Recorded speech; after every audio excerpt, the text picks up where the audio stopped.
Hello friends, இன்றைக்கி cake சீரீஸில் நல்ல க்ரஷ் ப்ரலைன் இது எல்லாமே ஃபில்லிங்ஸாக போட்டு ஒரு சூப்பரான பட்டர்ஸ்காட்ச் பென்டோ கேக் நான் ஆர்டருக்கு எப்படி ரெடி பண்ணுறேன்னு பார்க்கலாம்.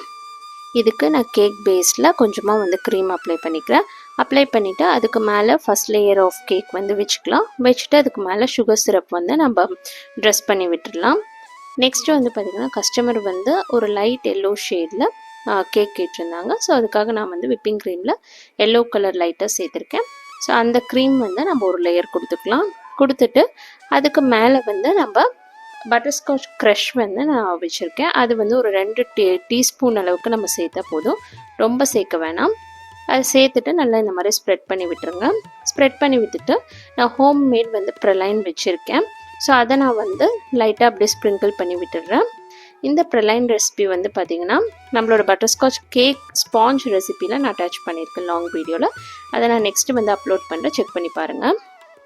இதுக்கு மேலே கொஞ்சமாக இந்த மாதிரி க்ரீம் அப்ளை பண்ணி ஒரு பைண்டிங் கொடுத்துருங்க. அப்போ தான் கேக் நல்ல ஈவன் ஷேப்பில் நம்மளுக்கு கிடைக்கும்.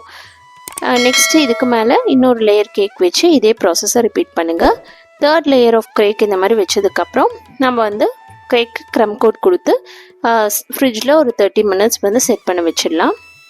30 மினிட்ஸ் ஆனதுக்கப்புறம் நான் கேக்கான ஃபைனல் கோட்டிங் கொடுத்துட்டு நல்ல ஷார்ப் எட்ஜஸ் வர மாதிரி ஃப்ராஸ்டிங் பண்ணி எடுத்துக்கிறேன்.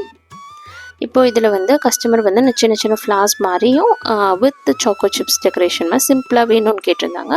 ஸோ நான் அதே மாதிரி சிம்பிளாக ஒவ்வொரு இதுலேயும் சாக்கோ சிப்ஸ் வச்சு சும்மா ஒரு கோல்டன் சுகர் பால்ஸ் வச்சு நான் சிம்பிளாகவே டெக்கரேட் பண்ணி கொடுத்துருக்கேன். கொஞ்சம் சிஸ்டர்ஸ் நீங்கள் பேக்கிங் எப்படி பண்ணுவீங்கன்ற மாதிரி கேட்டிருந்தீங்க.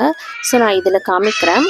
இப்போ நம்ம ஒரு பென்டோ கேக் ரெடி பண்ணியிருக்கிறதுனால ஒரு பென்டோ கேக் பாக்ஸுன்னே நம்மளுக்கு அவைலபிளாக இருக்குது. ஸ்டோர்ஸில், பேக்கிங் ஸ்டோர்ஸ்லாம் அவைலபிளாக இருக்குது. ஸோ அதில் ஒரு பட்டர் பேப்பர் இந்த மாதிரி போட்டு நம்ம ரெடி பண்ணியிருக்கிற கேக்கை வச்சு அழகாக க்ளோஸ் பண்ணி கொடுத்துடலாம். இன்கேஸ் உங்கள் கேக் கொஞ்சம் ஹைட் வருது, பென்டோ கேக்கே எனக்கு ஹைட்டாக வருதுன்னா நீங்கள் ஒரு 250 கிராம்ஸ் கேக் பாக்ஸ் அவைலபிளாக இருக்கும், அதில் வச்சு கூட அழகாக நீங்கள் டெலிவரி பண்ணலாம். அவ்வளோதான், இதுதான் இந்த கேக்கோட ஃபைனல் லுக். நீங்களும் நம்மக்கிட்ட ஆர்டர் ப்ளேஸ் பண்ணணுன்னு நினச்சிங்கன்னா ஸ்க்ரீனில் தெரிகிற நம்பருக்கு வாட்ஸ்அப்பில் ஹை மெசேஜ் அனுப்புங்க. நாங்கள் திருப்பி உங்களை காண்டாக்ட் பண்ணுவோம். ஃபர்தராக டீட்டெயில்ஸ் கேட்டுட்டு உங்களோட ஆர்டரை ப்ளேஸ் பண்ணிக்கோங்க. தேங்க்யூ. ஆர்டர் ப்ளேஸ் பண்ணிக்கோங்க. தேங்க்யூ.